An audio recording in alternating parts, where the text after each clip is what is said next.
Welcome back to our new blog મિત્રો. આજે થવાનો છે બહુ જ રસપ્રદ બ્લોગ, કારણ કે આજે ઘરમાં થવાનો છું હું એકલો અને આખે દિવસની તમને ક્રિયા બતાવવાનો છું. ગઈકાલના સુમન અને જેનિશ બંને ગયા છે એના મામાના ઘેર, એટલે આજથી હું છું એકલો અને આખો દિવસ ચલો શું થાય છે જુઓ. ચા બનાવવી પડશે, ખાવું પડશે, પીવું પડશે, કદાચ ખાવા પીવાનું બહાર સેટિંગ થઈ જાય તો પણ આખો દિવસ શું થાય છે જુઓ મિત્રો. તો લેટ્સ ગો. વિડીયો ગમે તો લાઈક કરજો અને ચેનલને સબસ્ક્રાઈબ કરજો. નીચે છે સબસ્ક્રાઈબનું બટન, હાલ જ દબાવી દો. મિત્રો જુઓ, સુમન અને જેનિશ બંને એના મામાને ઘેર ગયો છે એક દિવસ માટે, અને હું અહીં એકલો છું. એટલે આજનો વ્લોગ આપણે એવો થવાનો છે કે a day without wife and son, day without wife and son, એટલે એકલો જ છું હું. જુઓ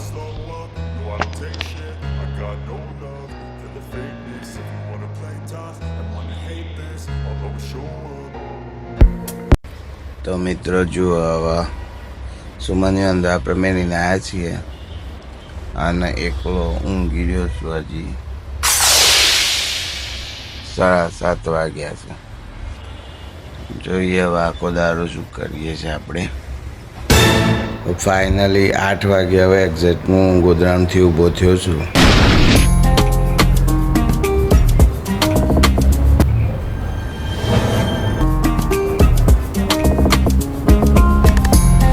હવે ગોધરા વાળી લીધો, હવે બ્રશ કરવા જવું હું.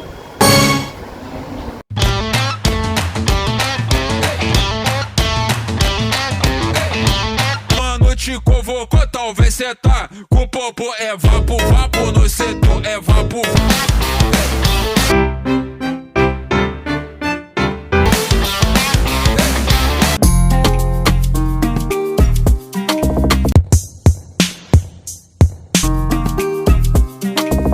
O mano te convocou. Brush કરી લીધો છે, હવે ચા બનાવું છું. અરે ચા નહીં બનાવવાની, ચા તો ઉપર પીવાની છે, ગરમ પાણી પીવું છે. ચા તો ઉપર નીચે ભાભી બનાવવાનો છે, ગરમ પાણી કરીને પીવું.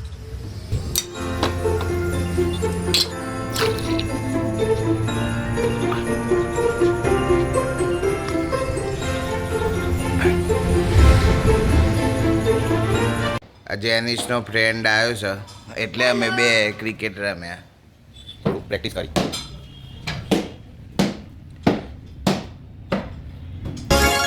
અમે બંને અડધો કલાક ટાઈમ પાસ કર્યો. અનિશા ભાભીની ઉપર અમે ચા પીને આવ્યો અને પછી નાહી ધોઈ અને દીવાબત્તી કરીને બેઠો, પણ લિટરલી એટલો બધો કંટાળો આવ્યો. નવરો બેહી રહ્યો, લાઇટે જેવું જતું રહ્યું છે. બહાર લાઇટનું કોઈક ફોલ્ટ છે, તે લાઇટે જતું રહ્યું છે અને એકલો ઘરમાં બેહી રહ્યો છું. હમણાં બજાર જવું છે થોડી વાર પછી. એટલે day without wife and son is boring છે ખાસો એવો. કંટાળો આવ્યો છે. જો ચા નાસ્તો તો બારોબાર પતાવ્યો, ઉપર ભાખરી કરી અનિશા ભાભીએ અને ચા પીધો. હવે જવું છે સપના ભાભી છે કે અમારે એવું ઘેર જવું, એટલે એ કદાચ દાળ ભાત જેવું કંઈક ખાઈ લઉં છું.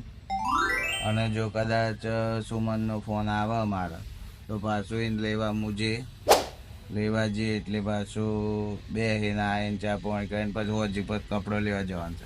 એટલે અત્યાર સુધી તો કેટલા વાગ્યા છે જો બતાવું તમને, કેટલા વાગ્યા છે, 11:30. 11:30 સુધી તો એકદમ બોરિંગ ડે થયો છે. તો એક બાજુ જુઓ, આ ગરમીમાં લાઇટે નહીં, આ લાઇટનું કામ ચાલુ છે તો થોભલો નખાય છે. એટલે એક બાજુ ગરમી અને લાઇટ નહીં. 3 hours later. ફાઇનલી હાશ બહુ બધી જહેમત બાદ કમ્પ્લીટ 12:30 વાગે લાઇટ આવી અને પંખો ચાલુ થયો. હવે થોડી વાર ઊંઘવું પડશે ભાઈ, હરનો કંટાળી જશું.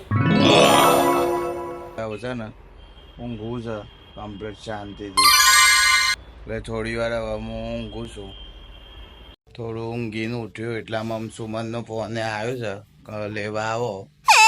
તો થોડી એક ચા પીવી છે મારે, હું બનાવી દઉં પહેલાં.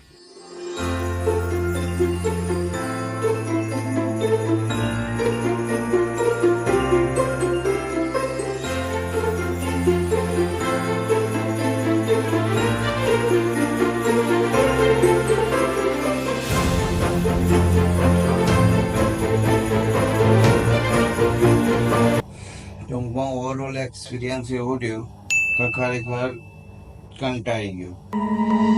A day without wife and son is nothing. મજા ના આવી. જો કાયમી રહેવાનું જ હોય છે લોકોને તો એ લોકોના માટે બરોબર છે, થઈ શકે. Everything is possible. જો કરવાનું જ આવે તો થઈ શકે, પણ જ્યાં સુધી આપણે ટેવાયેલા હોઈએ ને ત્યાં સુધી કંટાળી જાઓ તમે. તો ફાઇનલી મારી ચા તૈયાર થઈ ગઈ છે. હવે હું ચા પીવું છું.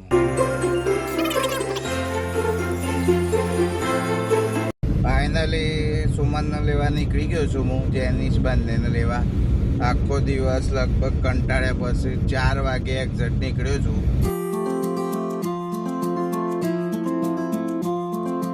2,000 years later. Finally, a day without wife and son is ended now.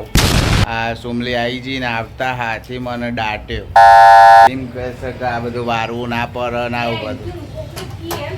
પોતું રોજો કરવાનું કીધું હતું પણ મેં કરાયું નહીં. હું કાં કરાવું છે લે. બરોબર છે.